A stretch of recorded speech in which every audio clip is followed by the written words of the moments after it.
Hola, ¿cómo están? Vamos a iniciar un grupo de estudio que se va a llamar Estudiando y Meditando la Palabra de Dios. Y la intención del estudio no es solamente que crezcamos más en el conocimiento de la palabra, sino que a medida que estemos conociendo más de la palabra, también entendemos de cuál es nuestra obligación de compartir esa palabra con otras personas, para que de esa manera lo que recibimos de Dios seamos capaces de compartirlo. Y cuando hablo de la palabra, por supuesto, me refiero a la Biblia. Bueno, aquí un ejemplo de lo que sería la Biblia. La Biblia viene en diferentes tamaños, en diferentes ediciones.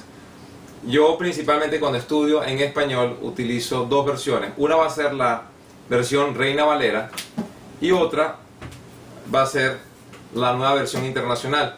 Ustedes se pueden preguntar cuál es la diferencia de las dos. Bueno, la diferencia puede ser significativa. No es solamente el vocabulario, sino el tipo de edición. Hay veces que la nueva versión internacional, hay ciertos pasajes que los ha reducido porque utilizan diferentes manuscritos que fueron encontrados, unos en Egipto, otros cerca de Roma, otros en Jerusalén. Todo esto, por supuesto, lo vamos a poder ir ampliando la información a través que estemos estudiando. Pero se lo digo de antemano, aun cuando estoy estudiando con una versión bíblica, les voy a hacer referencia de otra porque considero que se acerca más a lo que es el compendio general de lo que quiere decir la Escritura. Y cuando estemos estudiando la palabra de Dios, tenemos que acostumbrarnos a no solamente estudiar de una versión, sino a estudiar más de una. Cuando estudio en inglés, tengo muchas versiones. Tengo lo que llaman el King James o el rey, el rey James. No me acuerdo en este momento cómo sería traduciendo el nombre de King James al español. Pero hay el New King James, hay el English Standard, el NIV. Simplemente lo que les quiero decir es que ustedes espero que tengan más de una versión de la cual puedan estudiar. Los materiales los pueden conseguir de una manera muy sencilla dentro de la internet y son gratuitos. Si van a un site que se llama Bible Gateway, pueden conseguir una gran versión de muchas versiones bíblicas. Si quieren un buen material también didáctico, pueden conseguir Blue Letter Bible, o sea, la Biblia de letra azul. También tiene materiales en español. Pero hay ciertas herramientas que nos hacen falta para poder estudiar la Biblia.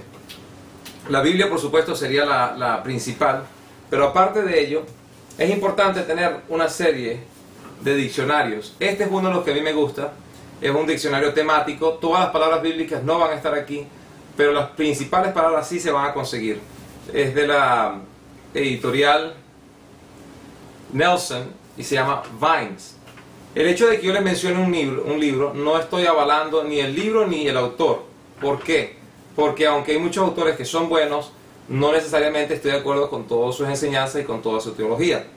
Y por ello, aun cuando yo lo menciono, quiero que se den cuenta, lo que puedo avalar es esa enseñanza en particular de la cual les estoy hablando y hago referencia a ellos de una manera muy puntual. Simplemente aclaro este tema porque no quiero luego que estén pensando de que mencione un nombre y automáticamente corresponde que estoy de acuerdo con todo lo que esta persona cree y enseña. También aquí un buen diccionario, también editado por Nelson, se llama el Nuevo Diccionario Bíblico Ilustrado. Yo lo tengo en inglés, hay copias de él, ya las he visto en las tiendas en español. Aparte de eso, hay ciertos autores que son muy buenos, son comentaristas. Si no tienen ningún tipo de comentario bíblico, les sugiero que consigan uno.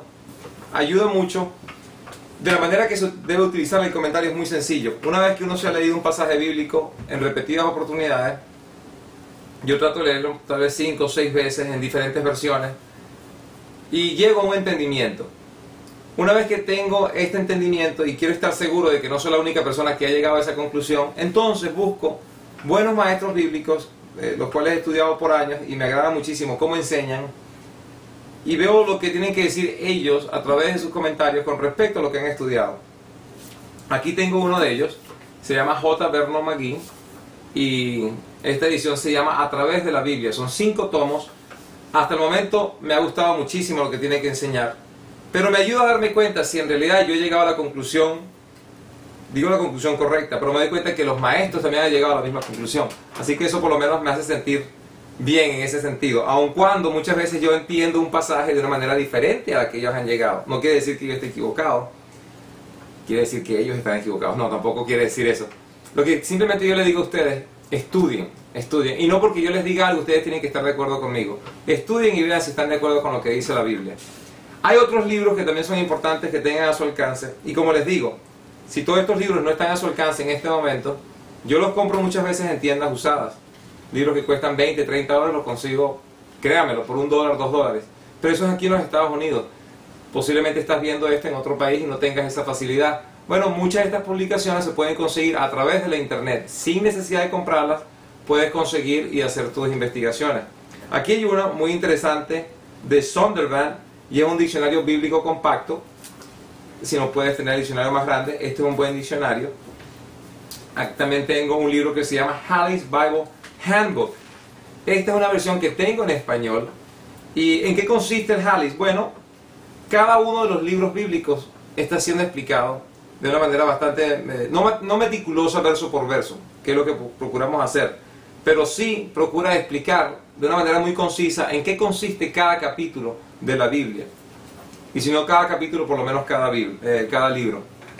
Luego también tenemos el diccionario compático típico, o sea, que está hablando simplemente de, pongamos ejemplos con respecto a qué es la salvación, qué es el amor, qué es el divorcio, y uno puede conseguir pasajes que se refieren exclusivamente a un tema. Y por último, una concordancia. Concordancia es de suma importancia porque cuando ves una palabra en la Biblia quieres ver cuántas veces se repite, o si es una palabra que solamente aparece una vez en la Biblia, quieres ver cómo se relaciona en otros pasajes. Bueno, precisamente para eso está la concordancia. Te dice cuál es la palabra y dónde la puedes localizar a través de todas las escrituras. Así que eso más o menos es básicamente lo que necesitarían para hacer un estudio bíblico. Considero que existen otros materiales que pueden ser importantes, pero me parece que eso va a ser lo básico. Pero lo indispensable, por supuesto, va a ser la oración. El reconocer que la palabra de Dios se conoce a través de un intelecto, no un intelecto, sino de una infusión espiritual, digámoslo de esa manera. Hay una persona que puede ser muy inteligente, muy dada al estudio, que con todo y que conozca mucho el vocabulario que utiliza la Biblia, no entiende lo que la palabra trata de explicarle. Y uno a veces se pregunta, ¿pero por qué? Bueno, la palabra es clara, dice que el entendimiento es espiritual.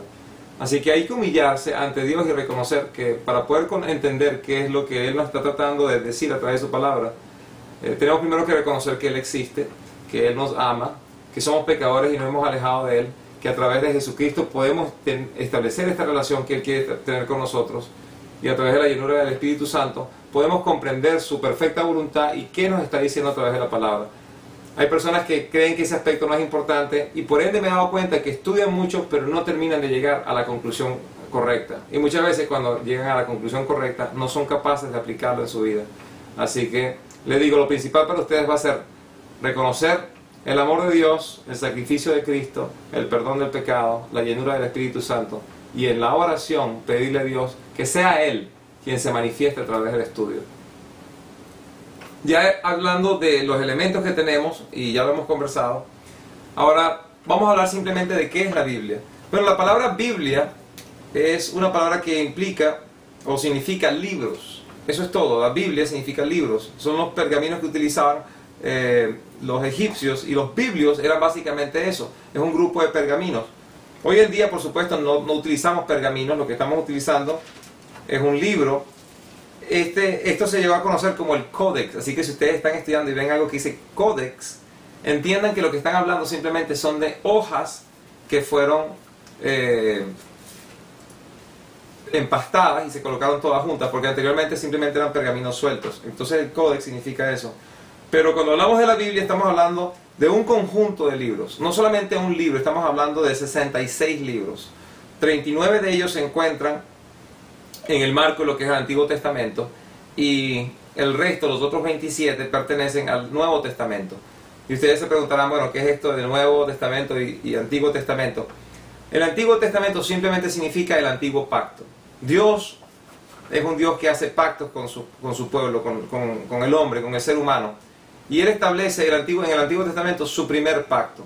El primer pacto es que Él va a tener una relación con los hombres a través de una ley que les va a dar. Y si ellos logran comportarse en obediencia, y esa obediencia se traduce en fe, porque no creer que Dios exista porque le van a ser obedientes. Pero si son capaces de mantener ese pacto a través de la obediencia, cumpliendo con su ley, Él va a tener relación con ellos.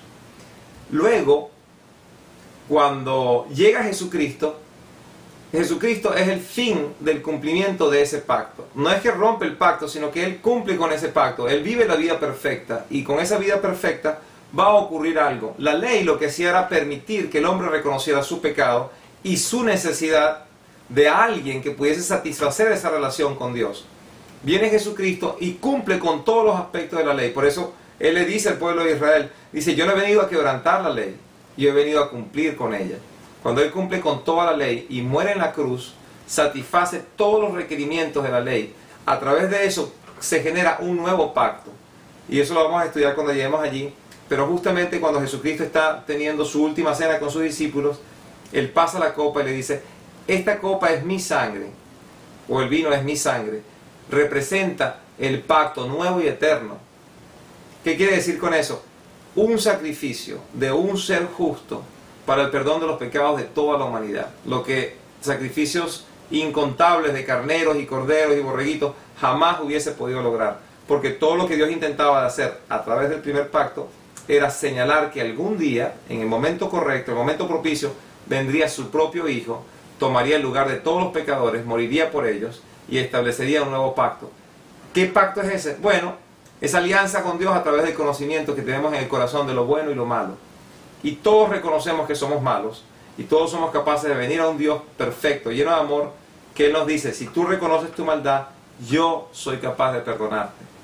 Y si tú reconoces a Cristo como Salvador, no solamente te perdono, sino te doy vida eterna. Así que con esto, creo que es básicamente lo esencial. Saber que Dios existe, se comunica con nosotros a través de su palabra. La palabra está dividida en dos